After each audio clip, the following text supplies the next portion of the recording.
বাবার ঘরে সিট, তোমার বাবার ঘরে সিট তুমি ভাগ করে দিবে আমাকে? আমি তোমার কাছে ভিক্ষা চাইতে গেছি, খয়রাতি চাইতে গেছি?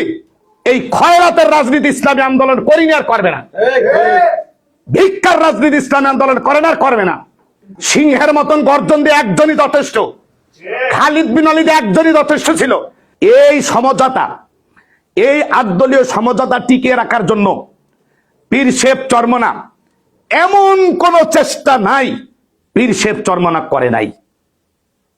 যাদের দরজার সামনে যে যে পীর শেখ চরমনা দাঁড়িয়ে আছে, অকল্পনীয়, সহ্য করার মতো না।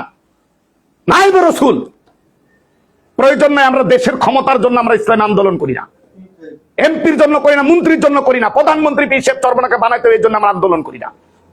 আমরা আন্দোলন করি চরমনা পীর শেখকে দেখার দরকার নাই, কিন্তু ওই কি কয় ঢাকা বাইতুল মোকাররমার খতিব সাহেব প্রধানমন্ত্রী হোক, ইসলাম কায়েম হোক, এর জন্য আমরা আন্দোলন করি।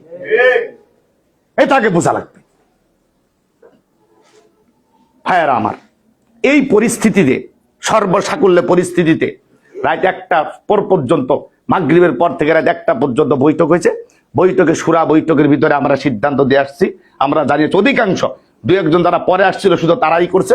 অধিকাংশ সিদ্ধান্ত হলো যে না, আমরা এই অবস্থায় আর সমঝোতা একদিনের জোট, একদিন জামাত জোট করে ফেলাইছে, আমরা জোটে যাইতে রাজি নয়। কারোর অধীনস্থ আমরা ইসলামকে ছোট করে কারোর অধীনস্থ যাব, এর জন্য আমরা সংগঠন করি না।